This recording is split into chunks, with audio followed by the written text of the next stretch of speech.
Donc là, aujourd'hui, on s'intéresse à un Tokai modèle TTE 24A41 4KV2. Ok. Donc, quelle est la panne? L'appareil a du son et pas d'image. Donc aujourd'hui, exceptionnellement, je ne vais pas démonter l'appareil pour tout vous expliquer. Parce que je suis déjà bien à la bourre, il est 20h28 et j'ai quand même envie de rentrer chez moi. J'ai fini le dépannage. Et je fais cette vidéo qui va être intéressante pour les gens qui maintenant ont décidé que les télé LED qui avaient du son et pas d'image, ça venait des LED. Et je vais vous expliquer comment, sur ce modèle-là, comment faire le diag. Donc à mon avis, sur les Tokai de petite taille, l'architecture, vous allez souvent retrouver la même. Je vous dis pas 100% la même, mais vous pourrez vous inspirer de ce diagnostic. Alors tout ce que je vais vous expliquer, ça va être assez vulgarisé, c'est volontaire. Le but, c'est que tout à chacun puisse faire les tests sans connaissance particulière, avec un multimètre, 2 du bon sens, 3 un peu de temps. Voilà. Donc vous allez commencer par enlever toutes les vis de l'appareil, et la télé se démonte par devant. C'est-à-dire que la façade en plastique va sortir. Ensuite, la dalle n'est pas fixée. Elle tient juste comme ça en clipsé. Donc on sort la dalle, et on va se rendre compte que la télé n'a qu'une platine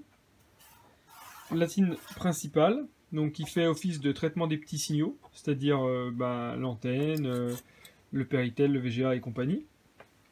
Et en même temps, elle reçoit la lime en 12 volts, et ensuite il va y avoir un découpage qui va se faire, mais directement dans la platine principale, c'est-à-dire que vous n'avez pas de carte d'alim, vous avez un transfo externe qui est redécoupé après. Donc j'ai alimenté la dalle en 50 volts à l'aide d'une alim de labo. Donc une alim de labo, c'est ça. On peut régler la tension qu'on veut en sortie, voilà, et en même temps on peut voir la consommation. Donc j'ai commencé par alimenter ma dalle, c'est-à-dire j'ai débranché ma dalle. Il y avait deux fils, un noir et un rouge, donc plus moins, et je l'ai alimenté à 50 volts. Je me suis rendu compte que la dalle s'allumait.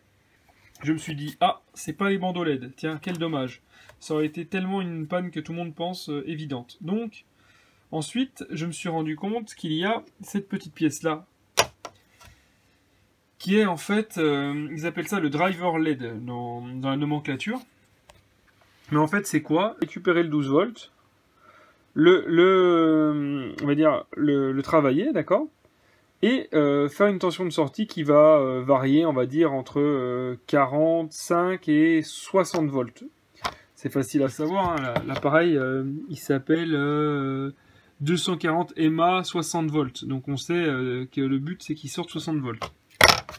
Donc après, j'ai branché, donc j'ai regardé ici. Donc de la carte principale, il arrive plusieurs câbles ici. Et là, donc j'ai mesuré avec mon multimètre que je trouvais rien. Ok, je trouve rien. Mais alors, est-ce que ça vient de mon driver LED? Ou est-ce que ça vient que ma carte mère, envoie pas les tensions ici et qu'on puisse, on va dire, rehausser ce courant à la tension voulue selon le rétroéclairage plus petit ou plus grand, d'accord? Plus petit, plus grand, et sortir ici. Donc, télé en fonctionnement, vous devez mesurer, donc vous prenez, vous voyez, GND, donc ça c'est les masses. Donc vous mettez votre moins là, du multimètre, et vous prenez les deux VCC. Vous devez trouver 12 volts, d'accord? Et après, il y a deux autres tensions qui est on-off et ADJ. D'accord? Sur ces deux tensions-là, vous devez trouver entre 3 et 5 volts sur ADJ et on-off. Donc si vous trouvez toutes les tensions télé allumées que je vous ai parlé, il est très probable que ce soit le driver LED. Si vous ne trouvez pas les tensions qu'on a parlé, c'est-à-dire que vous ne trouvez que le 12 volts, vous ne trouvez pas le 5 volts, entre 3 et 5 volts sur on-off et ADJ, il est fort probable que ce soit la platine principale qui soit défectueuse. Donc ça, c'est la version simple pour savoir quelle pièce changer. Ensuite, il faut savoir que ce driver LED, moi je ne l'ai pas trouvé bon marché. J'ai été obligé de l'acheter directement chez Tokai et on s'est fait un petit peu massacrer. La platine livrée, elle revient à 60 €. Donc c'est pas donné. Mais bon, après, voilà quoi. C'est une télé qui est utilisée dans une chambre d'enfant. La télé, elle a un lecteur DVD intégré. Bon, bah ma foi, à défaut, nous, on aura perdu pas mal de temps et pratiquement rien gagné, mais on aura permis à quelqu'un de réparer son télé. Et pour un réparateur comme nous, il n'y a rien de pire que de dire à un client on peut rien faire. Ça, c'est le truc qu'on déteste, qu'on déteste, qu'on déteste. Voilà. Donc ben voilà, j'espère que les brèves infos que je vous ai données, qui sont vraiment toutes les unes dans les autres, vont vous permettre sur ces modèles de télé de différencier la panne du bandeau LED que vous allez pouvoir alimenter vous-même, de la platine principale ou du driver LED. Partant de là, il est possible d'avoir les pièces directement chez Tokai. Vous pouvez commander des pièces chez nous directement en nous envoyant un mail sur l'adresse cmd comme commande, donc cmd.sav@outlook.fr, donc cmd.sav@outlook.fr. Attention, vous plantez pas dans vos diags. Nous, on vous reprend pas les pièces, parce que quand on les commande, on les paye d'avance et les fabricants nous les reprennent pas.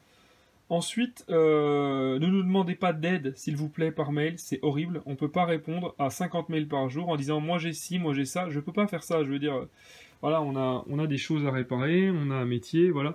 Donc je ne peux pas faire ça. Je peux vous aider, je peux vous montrer des choses quand il y a des choses qui sont faciles, mais je ne peux pas réparer vos appareils à distance, voilà. Donc, eh bien, je vous souhaite une bonne fin de journée et puis continuez à dépanner vos appareils.